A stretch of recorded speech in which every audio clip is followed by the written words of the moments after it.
fight, yeah. We were built to thrive, yeah. I think that we've all had enough, yeah. I think that we've all had enough. Sick of dealing with the old plan, they know that we're calling it wrong. You got me like, oh yeah, I think that we've all had enough. Hey! Bienvenue dans cette vidéo. Et je ne sais pas comment commencer. Il y a trop de choses à dire. On va parler de Tib.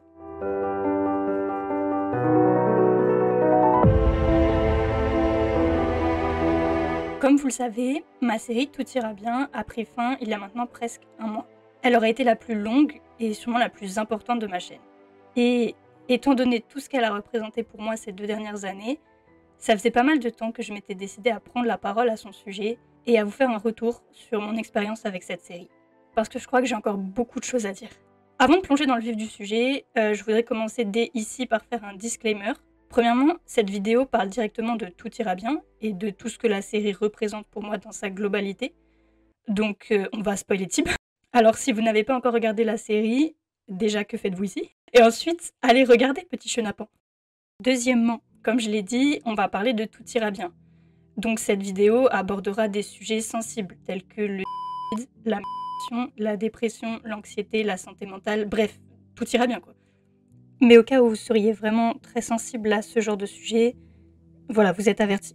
Et enfin, je vais beaucoup parler de mon expérience personnelle et de trucs pas forcément cool que j'ai vécu ou ressenti.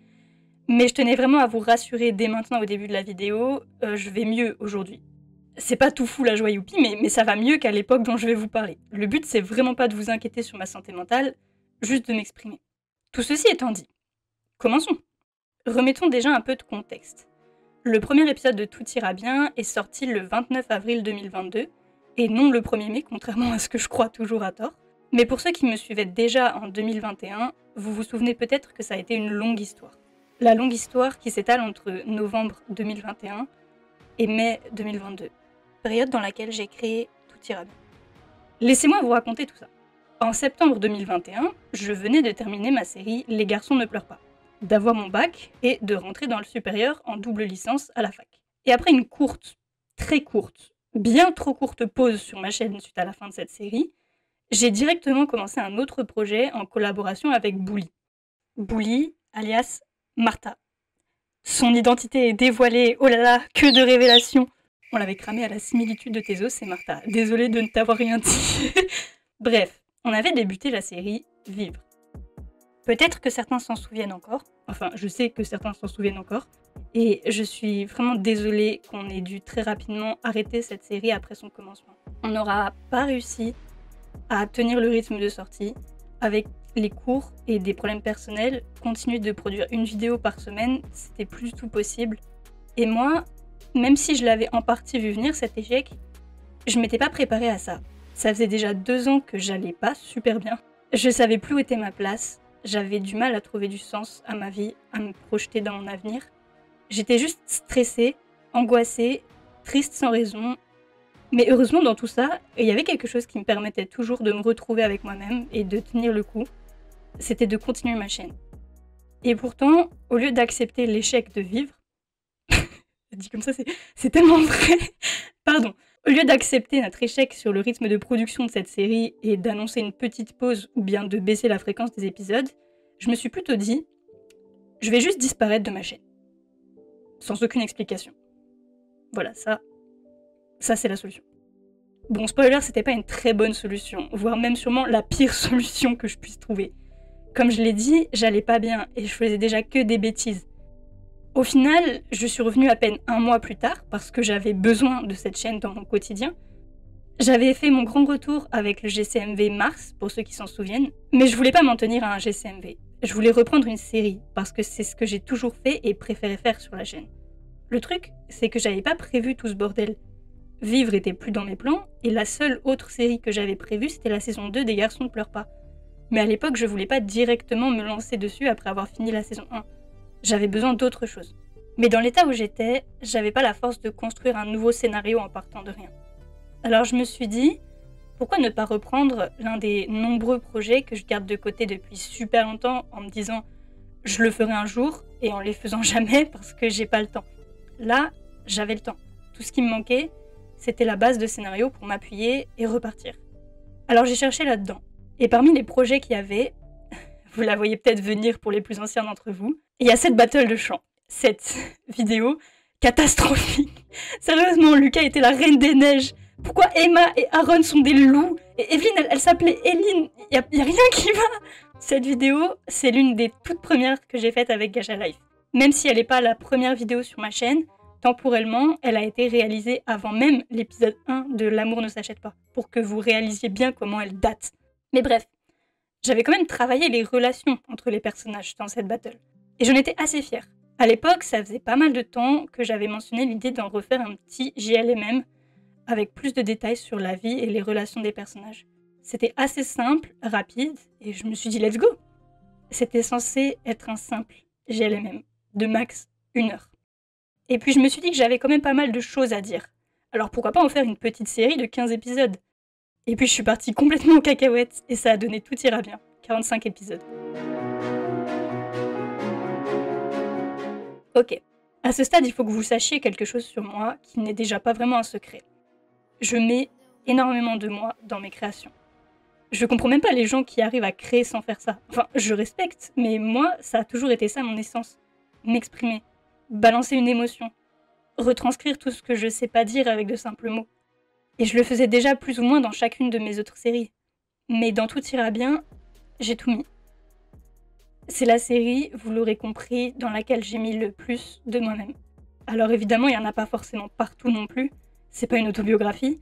Par exemple, j'ai aucun rapport avec l'histoire de Aaron, ou même avec Lucas. J'ai jamais touché à la drogue, et d'ailleurs ne le faites pas, voyez dans quel état il a fini. Je ne ressemble pas non plus à Nathan, même si Nathan c'est un peu différent parce qu'il est directement inspiré d'un ami à moi, donc de quelqu'un que je connais. En revanche, j'ai des similitudes avec Nina, notamment sa peur de faire du mal aux autres et de décevoir les gens. Emma, elle ressemble plutôt à celle que j'étais étant plus jeune, notamment avec ses sentiments pour Jules, et son innocence, et sa bonne humeur. Et Jules, quant à lui, je lui ressemble pas non plus, mais il a été assez compliqué à écrire, car d'origine j'ai voulu m'inspirer de connaissances pour lui, comme je l'ai fait pour Nathan, sauf que ces personnes dont j'ai voulu m'inspirer pour lui se sont avérées être des gens qui ne font plus partie de ma vie aujourd'hui, ce qui m'a amené à réécrire 3 fois le personnage de Jules, jusqu'à enfin lui donner une personnalité et un développement originaux inspirés de personnes en particulier. Et c'est finalement comme ça que je le préfère, mon petit Jules. Et puis il y a ceux qui me ressemblent le plus, Evelyn et Liam. Evelyn, pour commencer. Je pense que c'est le personnage qui me ressemble le plus que j'ai jamais créé. En fait, tout au long de l'histoire, sa personnalité, ses passions, ses relations, son caractère, son évolution, tout ça, c'était moi. Sauf que moi, j'ai pas mis fin à mes jours. J'espère que vous passez une excellente journée, sinon moi c'est top, trop joyeux et tout. On rigole bien. Bon, il est temps qu'on parle de la fin de Tib, et en particulier de la mort d'Evelyn. Sachez que je l'ai décidé dès le tout début, il y a 2 ans. Dès que j'ai commencé à organiser les éléments de la série à sa création, avant même de commencer la rédaction du script. Après, je suis beaucoup revenue sur la décision, ou plutôt j'ai beaucoup douté jusqu'au dernier moment. Alors pourquoi je l'ai tué? Pourquoi je voulais amener l'histoire ici depuis le début? Je vous l'ai dit, Evelyn, c'est moi. Alors pour que vous compreniez, je vais vous raconter ma vie. J'ai toujours été dans mon monde. J'étais cet enfant calme, à l'écart, plongé dans son univers, qui n'allait pas vraiment vers les autres, mais qui ne repoussait pas spécialement ceux qui souhaitaient rêver avec elle. Tout allait bien, tant que je pouvais continuer de rêver. Et puis il y a ce moment en grandissant, vous savez, ce moment où les choses deviennent plus sérieuses, plus réelles et plus angoissantes. Ce moment où j'ai eu l'impression que ce qui était devenu important, c'était plus de rêver, mais plutôt mes résultats scolaires et ce que je voulais concrètement en faire. Sauf que quand, comme Evelyn, ou comme moi, on n'arrive plus à trouver de compromis, d'association entre ses rêves et la réalité qu'on nous propose, que tout semble être si loin du monde intérieur dans lequel on vit, et que nulle part semble être notre place, nulle part ne se trouve une case assez grande pour contenir sans l'étouffer notre univers entier. On finit au milieu d'un gigantesque conflit entre ce qu'on est et ce qu'on a l'impression qu'on attend de nous d'être. Alors tout ça, c'est que mon expérience, c'est en aucun cas la vérité absolue, et heureusement. C'est peut-être juste moi qui suis trop pessimiste, trop sensible à la pression et qui ai trop voulu m'effacer pour rester la petite fille parfaite qui ne pose aucun problème et ne fait aucune vague, comme Nina. Je suis pas super objective sur la réalité, j'avoue, parce qu'elle m'a fait du mal. J'ai ressenti tout ce mal-être dès la classe de première, donc. Sauf que contrairement à Evelyne, j'ai été sauvée au lycée. Par le confinement. Le confinement qui a quand même permis de réduire énormément d'enjeux et de stress dans ma vie. Avec les cours en distanciel et les épreuves du bac en contrôle continu. Ah, le Covid, meilleure période de ma scolarité de lycée, on va pas se mentir. Mais même si j'ai réussi à échapper à ma chute à ce moment-là, elle a pas tardé à me rattraper derrière. Ma vie était juste trop bancale, il fallait que je sombre à un moment donné. J'avais ouvert ma chaîne, et c'était la passion qui me permettait de m'évader et de décompresser d'une certaine manière. Le Liam qui me rappelait sans cesse qu'il n'y avait pas que les cours qui comptaient, mais que je devais aussi avancer mes histoires. Alors je m'y agrippais de toutes mes forces, mettant je ne sais quels efforts incommensurables en terminale pour faire mon année, obtenir mon bac avec mention, et continuer de publier une vidéo par semaine sans jamais manquer au rendez-vous. À l'époque, je me souviens, je me disais qu'une chose, je voulais équilibrer la balance. Plus on me prenait de temps pour les cours, plus j'en prenais pour mes projets sur cette chaîne. C'était 50-50. Ou plutôt, c'était 100 sur 100. Parce qu'il était hors de question que j'échoue à l'une ou l'autre de ces tâches. Sauf que le temps, il n'est pas extensible. Et mon énergie, elle n'était pas infinie non plus. J'ai disparu. En novembre 2021, j'ai fini par échouer et j'ai disparu. J'ai arrêté de publier du contenu pendant de longs mois pendant lesquels j'ai fini comme Evelyne, écrasée sous le travail que me demandait ma double licence à la fac, à me demander si je devais vraiment continuer d'écrire ou pas juste abandonner, tuer cette passion que j'avais au fond de moi, qui prenait trop de place et dont l'absence était la plus grande raison de mon mal-être. Je me demandais pourquoi je pouvais pas être juste normale, profiter de ma vie étudiante comme tous les autres, aller en soirée, faire des connaissances, m'amuser, réviser entre potes. Pourquoi moi j'avais envie d'écrire des histoires, de les partager, et que par-dessus tout je trouvais pourtant même pas l'énergie de le faire. Je pense que vous le voyez mieux que jamais maintenant, ce que j'ai voulu raconter à travers Evelyne. Je me suis aussi effondrée, et j'ai eu les mêmes pensées qu'elle à chaque train que j'ai dû prendre matin et soir pour aller et venir de la fac. Et puis un jour, un énième soir, à penser au pire sur le quai de la gare en février 2022, je me suis tournée vers mon ex, avec qui je sortais à l'époque, et je lui ai lâché « Je vais tuer ma personnage principale ». Alors il y a eu un petit blanc après ça. Et puis dans mes souvenirs, il avait répondu un truc du genre « Si ça peut te faire plaisir ». C'est pas que ça me faisait plaisir, mais c'est surtout que sur le moment, dans ma tête, créer cette fille, qui allait être quasiment une copie de moi, dans une histoire terriblement similaire à la mienne, et la pousser là, sur les rails, devant moi, c'était comme un moyen de canaliser la violence des idées que j'avais en la tournant vers autre chose. Autre chose qui allait être précieux aussi à mes yeux, et qui donc faisait sens, mais qui était quand même moins important que ma propre vie. J'avais besoin de hurler tout ce qui sortait pas de ma bouche depuis 2 ans et demi, de le hurler avant que ça me tue, parce que je le voyais devant mes yeux qui restaient de moins en moins de distance chaque matin entre le quai et moi. Et au fond, je voulais pas simplement accepter ça. Je voulais, du fond du cœur, réussir à remettre les mots en ordre dans ma tête, récupérer ce qui avait été mon refuge ces dernières années, ma chaîne, et enfin lâcher tout ce que j'avais sur le cœur. Ça n'a pas été facile de prendre cette décision scénaristique. Déjà, quand j'ai décidé ça, j'étais au plus mal, et je l'ai fait sur un coup de tête. Très vite, je me suis dit « Mais non, en fait, Clotilde, tu es folle, tu ne vas pas tuer Evelyne, c'est ton bébé, tu lui fais une happy end, comme tu as toujours fait. » Et puis le fait de se dire qu'on va tuer un personnage à la fin d'une longue série pour canaliser ses idées noires, c'est bien beau, mais c'est quand même très bancal. Je recommande de préférence une thérapie. Je me suis mise à arrêter de mettre le moindre effort dans les cours pour me concentrer sur cette histoire.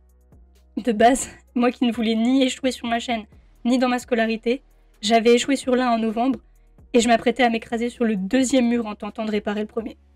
Et étonnamment, ça aura été lui le plus dur à encaisser. Peut-être parce que je me remettais toujours de mon premier échec, et puis peut-être aussi parce que j'ai toujours eu moins de mal à me décevoir qu'à décevoir le reste du monde.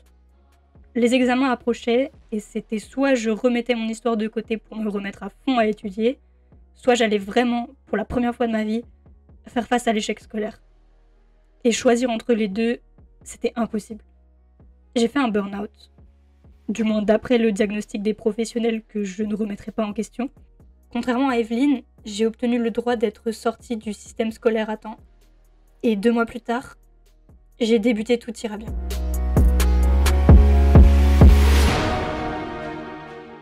Et j'avais juste l'impression d'avoir fait un caprice, pas un burn-out.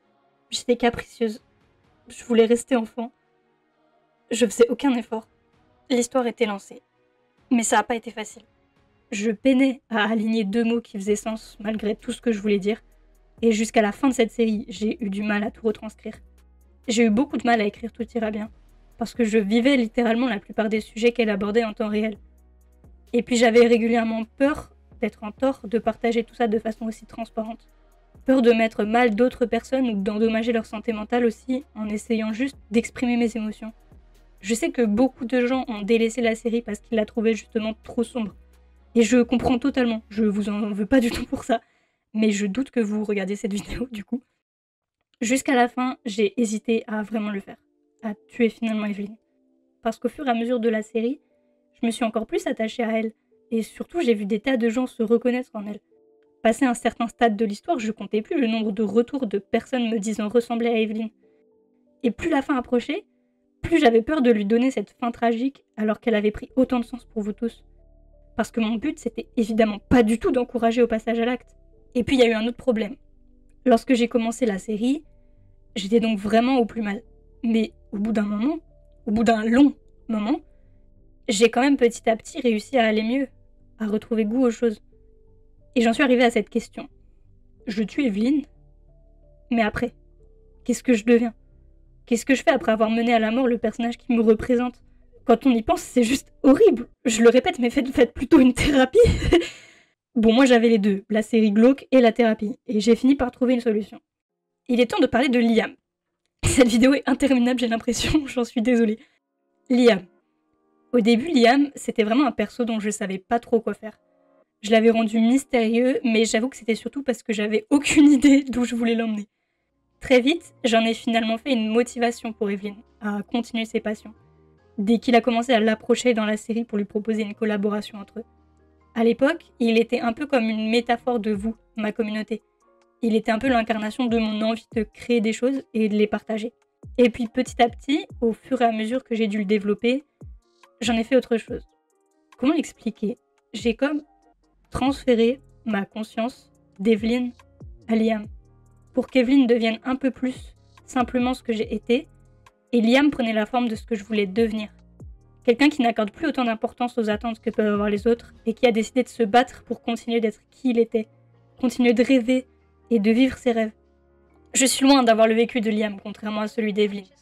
J'ai jamais été harcelée, j'ai pas de Kelly dans ma vie, j'ai aucune relation similaire à celle qu'il entretient avec Lucas, et mes parents sont malheureusement loin de ressembler à Yannick et Nelly. Désolée maman Mouti, je vous aime quand même.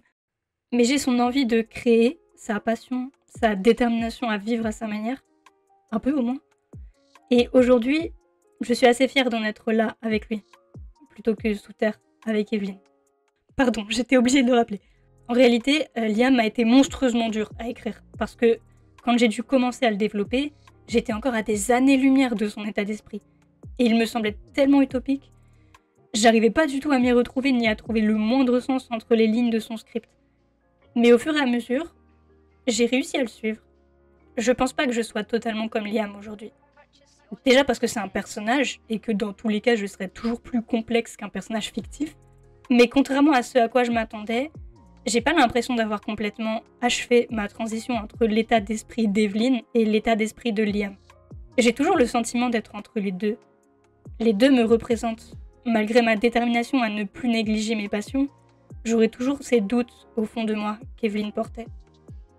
Au final, j'avais un peu l'attente surréaliste qu'après avoir achevé Tib, je serais libérée, que la fin mettrait un point sur toute cette longue période sombre de ma vie, que j'aurais enfin vidé tout mon sac de ces énormes pierres et que je me sentirais plus légère, que je pourrais enfin tourner la page et commencer un nouveau chapitre. J'ai l'impression que c'est un peu plus compliqué. Déjà, la fin de la série laisse un grand vide. Elle m'a accompagnée pendant 2 ans, elle nous a tous accompagnés. Et c'est fini ? Je saurais pas vraiment bien dire comment je me sens après tout ça pour l'instant. C'est confus et loin de la clarté divine que je m'étais imaginée. Mais je suppose que c'est pas grave. Je suis pas déçue pour autant. Je suis vraiment fière d'avoir réussi à aller jusqu'au bout de cette série malgré tout ce que j'ai vécu ces 2 dernières années.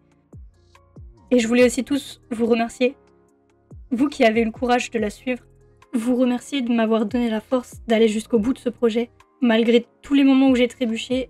Vous n'imaginez pas à quel point vos retours ont pu me réchauffer le cœur et me motiver à chaque fois à tenir bon. Alors merci infiniment, du fond du cœur, d'être la communauté que vous êtes. Je ne sais pas s'il y a une morale à Tout ira bien. J'avais surtout envie de transmettre un vécu et un message à travers qui serait « Quand tout va mal, au lieu de commettre le pire, on peut plutôt écrire de belles histoires. » Merci à tous.